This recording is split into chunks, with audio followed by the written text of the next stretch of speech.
Guys legs के बाद अगर कोई सबसे ज़्यादा डिफ़िकल्ट बॉडी पार्ट है ट्रेन करने के लिए तो वो है आपकी बैक।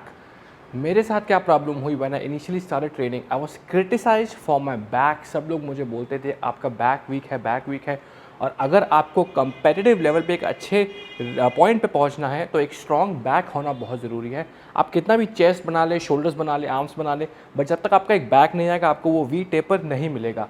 सो क्या प्रॉब्लम्स आई मुझे अपने एक वीक बैक को एक स्ट्रॉन्ग बैक कन्वर्ट करने के लिए, तो आज मैं आपसे शेयर करूंगा ये टिप्स और ट्रिक्स, अपनी सीक्रेट टिप्स। और अगर आपको भी सेम प्रॉब्लम है so keep watching this video, let's do this. Back from the dead.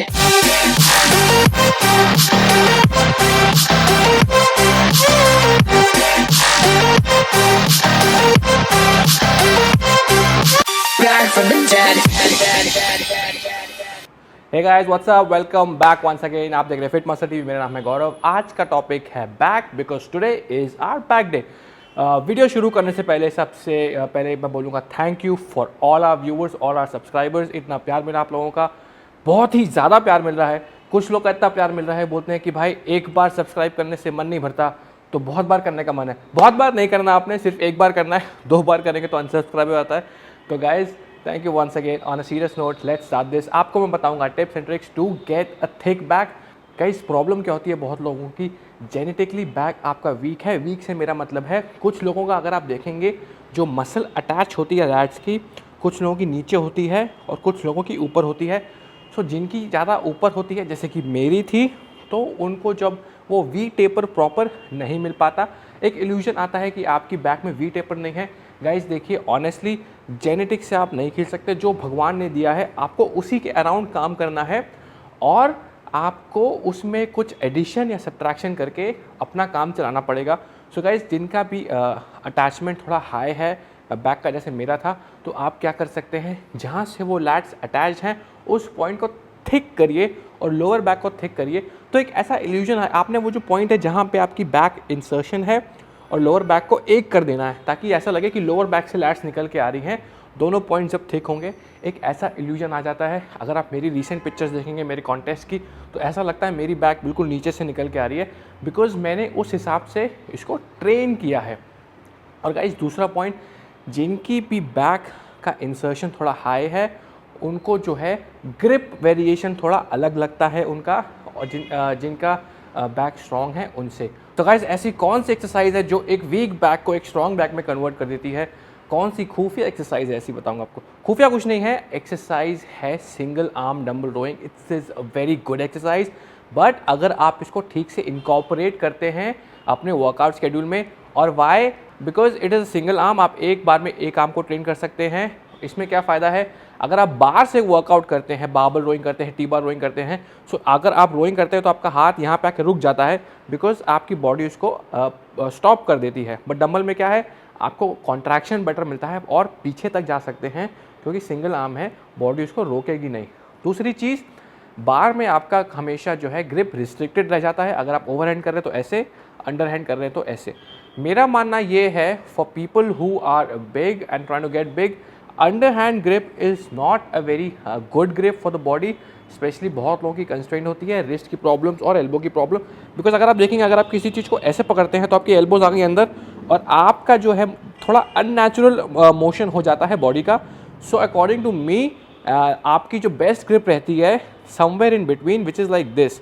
सो ये मेरी मेन ट्रिक है, हल्का सा आपको हिंट दे दिया है। वीडियो में पूरा एक्सप्लेन करूँगा कि कैसे इसको इनकॉर्पोरेट करना है। और दिस इज़ ऑल्सो हेल्पफुल जिनकी जो बोलते हैं कि लेफ्ट बड़ा हो गया, राइट बड़ा हो गया, लेफ्ट में पावर कम है, राइट में पावर कम है। सो दोनों हाथ इंडिपेंडेंट काम करते हैं। और एक और फ़ायदा, आपका मसल माइंड कनेक्शन बेटर रहता है, बिकॉज आप एक साइड को ट्रेन कर रहे हैं तो पूरा माइंड आप एक साइड और one side of the body में रख सकते हैं। So let's go to the gym and start our back workout. Guys पहले कवर करेंगे डंबल रोइंग बेंच पे बहुत ही कॉमन है, करते हैं लोग बेंच पे पकड़ के। बेंच पे क्या करना है आपने, जैसे कि मेरा लेफ़्ट आर्म है, मैं लेफ़्ट आर्म अगर कर रहा हूँ तो right leg will be on the bench और लेफ़्ट जो है तो वर्किंग हैंड जो है और working leg on the ground. और आपने करना है डंबल ग्रैब, एक हाथ आपका रहेगा बेंच पे और ब्लैक जो आपकी बैक है वो रहेगी पैरेलल टू द बेंच। और बहुत लोग क्या करते हैं, जैसे कि अपनी ये पकड़ी आगे लेके जाएंगे और फीट उनका ये जो पैर है ये वाला लेफ़्ट पैर बेंच से बिल्कुल पास में रहता है। तो क्या करते हैं, जब आप ऊपर लाते हैं तो वेट आपका अटकता है, क्योंकि ये जो आपकी लेग है लेफ़्ट, जैसे मैं लेफ़्ट हैंड से कर रहा हूँ तो लेफ़्ट लेग है, it comes in the way, weight अटकता है आपका। सो सबसे पहली टिप, इस टांग को बेंच से दूर रखिए लाइक दिस, ताकि आपका रास्ता बने डंबल ऊपर आने का और रेंज ऑफ मोशन आपको प्रॉपर मिले। ज़्यादा दूर नहीं रखनी, बस इतना दूर रखिए कि आपका जो है काम बन जाए। और बहुत लोग जो है डंबल एकदम आगे लेके जाते हैं, एकदम आगे लेके जाएंगे, सोचते हैं कि उनको ज़्यादा अच्छा स्ट्रेच मिलेगा। थोड़ा सा आगे लेके जाएंगे, उसी में स्ट्रेच आपका कंप्लीट हो जाएगा। बहुत ज़्यादा आगे स्विंग करेंगे तो गाइस, अगर आप बहुत स्विंग कर रहे हैं तो ये मूवमेंट कुछ ऐसा नहीं दिख रहा आपको, कुछ ध्यान आया इस मूवमेंट से? शोल्डर फ्रंट डेल्टॉइड आपका आ रहा है, और लेट के अगर आप करेंगे तो बहुत ज़्यादा यहाँ पे इंजरी के चांसेस हैं। सो अगर आप ऐसे करेंगे, शोल्डर आ रहा है, इतना आगे जाएंगे बस हो जाएगा काम आपका। और पीछे आके आपने स्क्वीज़ करना है। और इसमें सबसे ज़्यादा मेन जो टिप है, एल्बो आपने अंदर की ओर टक इन करके रखनी है। जैसे ही एल्बो आपकी बाहर गई, आपका स्ट्रेस शिफ्ट हो जाएगा लैट से ऊपर अपर बैक की ओर। सो अपर बैक से आप उठा रहे होंगे वेट। अगर आपकी एल्बो बाहर चली गई, मतलब अगर आप ऐसे उठा रहे हैं, बहुत लोग ऐसे उठाते हैं, क्योंकि ये एक ऐसी एक्सरसाइज है गाइस जिसमें ईगो ट्रेनिंग बहुत करते हैं लोग। जिम में अगर आपके 50 किलो का डंबल है तो 50 ही उठाएंगे, क्योंकि आप उठा सकते हैं, कंपाउंड मूवमेंट है, आसानी से उठा लेंगे आप वेट। बट वही है कि ईगो ट्रेनिंग नहीं करनी है आपने, पंप ट्रेनिंग करनी है, train for the pump. So grip इसमें है, आप ऐसे भी पकड़ सकते हैं, बट मैं रिकमेंड करता हूँ आप स्ट्रैप्स पकड़ें। और मैं क्या कहता हूँ, ऐसी ग्रिप ना पकड़ के आप अंडर हैंड ग्रिप पकड़ें, जिसमें कि आपका थंब नीचे से आता है, क्योंकि अंडर हैंड ग्रिप में आपके फोर आर्म्स यूज़ में नहीं आते और आपको ज़्यादा अच्छा कॉन्ट्रैक्शन मिलता है बैक में। सो पैर आपने रखा दूर, ये पकड़ा से डंबल इतना आने की जगह थोड़ा सा आगे जाएंगे और पीछे आएंगे, एल्बोज अपनी टक इन करके रखेंगे अंदर की ओर, एल्बोज टक इन, गो डाउन अप, और आपने स्क्वीज़ करना है। और एक चीज़ आपने ध्यान रखनी है, जो आपकी एल्बो है, टक इन तो करना है आपने, दिमाग में ये सोचिए कि इस एल्बो को आपने उस डायरेक्शन में फेंकना है। तो बेसिकली ये एल्बो उस डायरेक्शन में, और ये एल्बो जो आप खींचेंगे राइट हैंड से, ये उस डायरेक्शन में आपने फेंकनी है, तो स्क्वीज़ मैक्सिमम आ जाएगा। अच्छा, इसमें जो मैं कह रहा था, मेरी टिप जो मैं आपको बताना चाहता हूँ अपने हिसाब से, जिसमें आपकी लैट्स इन्वॉल्वमेंट और ज़्यादा बढ़ जाएगी। Instead of holding the dumbbell like this and coming up सीधा, आपने क्या करना है, इसको हल्का सा ऐसे होल्ड करना है। जैसे आप बारबल रोइंग करते हैं, अंडर हैंड करते हैं ना, अंडर हैंड में क्या है, पूरी आपकी रिस्ट ऐसे हो जाती है, तो वो थोड़ा अनकंफर्टेबल पोजीशन है रिस्ट के लिए, शोल्डर्स के लिए, और आपकी इसको क्या बोलते हैं, एल्बोज के लिए। तो अगर आप ऐसे ना पकड़ के हल्का सा एंगल पकड़ेंगे 45, ये बेस्ट पोजीशन होती है आपको लैट्स को इंगेज करने के लिए।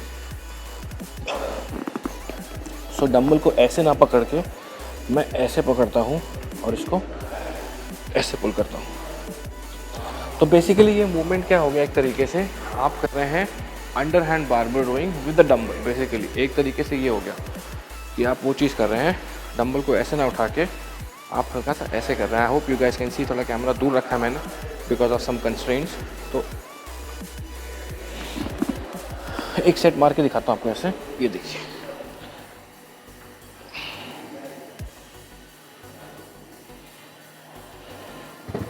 और इसमें एक और चीज़, बहुत लोग डंबल आगे की ओर लाते हैं, यहाँ पे लेके आते हैं। डंबल यहाँ नहीं लाना आपने, डंबल जितना पीछे हो सकता है आपने वहाँ लेके जाना है। आप ये समझ लीजिए आपका बेली बटन है, वहाँ पे डंबल लेके जाना है आपने, ये यहाँ पे, ना कि यहाँ पे। बहुत लोग सीधा जाते हैं नीचे, यहाँ पे आते हैं इससे ऊपर। यहाँ पे आपका स्कैपुला और ट्रैप्स और अपर बैक और मिडिल बैक बहुत ज़्यादा इन्वॉल्व है। अगर आपको लैट्स को हिट करना है, लैट्स हिट करने के लिए आपने आगे और पीछे पीछे, तो ये चीज़ करनी है आपने लैट्स के लिए। भाई सेम चीज़ अभी देखते हैं, हमने बेंच में किया वही काम हम खड़े होके डंबल रैक पे करेंगे। डंबल रैक पे आपकी पोजीशन ही सब कुछ है। अदरवाइज़ ये मूवमेंट मेरे को अगर पूछें सेम मूवमेंट है, कोई डिफरेंस नहीं है। खड़े होकर डंबल रैक से क्या है, आप ज़्यादा स्टेबलाइज हो सकते हैं क्योंकि दोनों पैर आपके फर्मली ग्राउंड पे हैं, ग्राउंड की सरफेस हार्ड है। बेंच क्या है, कभी हिल रही है, कुछ हो रही है, आपका एक गोडा, पंजाबी में गोडा बोलते हैं नी को, तो एक गोडा आपका बेंच पे है। बेंच कुछ नहीं होती है, बेंच में कवर होता है, आप थोड़े अनस्टेबलाइज हो जाते हैं जब आप हैवी ट्रेनिंग करते हैं। If you see all the body builders जो कि 80 किलो 100 किलो तक की डंबल उठाते हैं और रोइंग मारते हैं, वो हमेशा खड़े होकर करते हैं। बिकॉज एक तो आपका दोनों पैर वाइड अपार्ट है, सेंटर ऑफ ग्रेविटी आपकी शरीर की उन दोनों फीट के बीच में है, तो आप ज़्यादा स्टेबलाइज हो जाते हैं इस पोजीशन में। तो आप जैसे मैं लेफ़्ट हैंड से दोबारा कर रहा हूँ, तो लेफ़्ट हैंड मेरा लेफ़्ट लेग पीछे, राइट लेग आगे, एक हाथ राइट हाथ ये जाएगा इस डंबल पे और ये पोजीशन रहेगी मेरी। तो ये लेग थोड़ी पीछे रहेगी, अगर ये लेग आगे रहेगी तो क्या होगा, मेरा हाथ टकराएगा यहाँ पे जब मैं डंबल ऊपर रहूँगा और डंबल के लिए रूम नहीं बनेगा। तो ये लेग पीछे, बेसिकली जितनी आपकी टांगें चौड़ी होंगी। गाइस आप देखते हैं सूमोस को जब वो फाइट करते हैं, कोई भी सूमो ऐसा नहीं खड़ा होता, ऐसे कोई नहीं खड़ा होता है। जब कुश्ती भी करते हैं ऐसे नहीं खड़े होते, वो हमेशा ऐसे खड़े होते हैं। क्यों? क्योंकि ये स्टैंड जो है ज़्यादा स्टेबल है। आप एक तो आपकी हाइट कम हो गई, सेंटर ऑफ ग्रेविटी आपकी बॉडी के नीचे आ गई, क्लोज टू द ग्राउंड आ गई, आप ज़्यादा स्टेबल है, पैर आपके वाइड है, सेंटर ऑफ ग्रेविटी पैरों के बीच में है, आपको गिराना मुश्किल हो जाता है। सेम फंडा समझ लीजिए यहाँ पे है, स्टेबिलिटी की बात आ जाती है। और जब भी आप हैवी वेट से करते हैं, स्टेबिलिटी बहुत इंपॉर्टेंट है आपको लिफ्टिंग कराने के लिए। तो वाइड लेना आपने, चौड़े होकर खड़े होना है, ये पैर आगे ये पैर पीछे, जाना नीचे आपने, और वही चीज़ करनी है आपने। सेम चीज़ें जो बताई मैंने आपको बेंच पे, वही चीज़ें एप्लीकेबल है। मैं दोबारा रिपीट नहीं करूँगा, बस एक सेट करके दिखाऊँगा आपको। ये आप गए आगे अंदर, ये हो गया सीधा। जो मैंने ट्रिक बताई थी आपको, अपने हाथ रखना है ऐसे, आप गए ऐसे।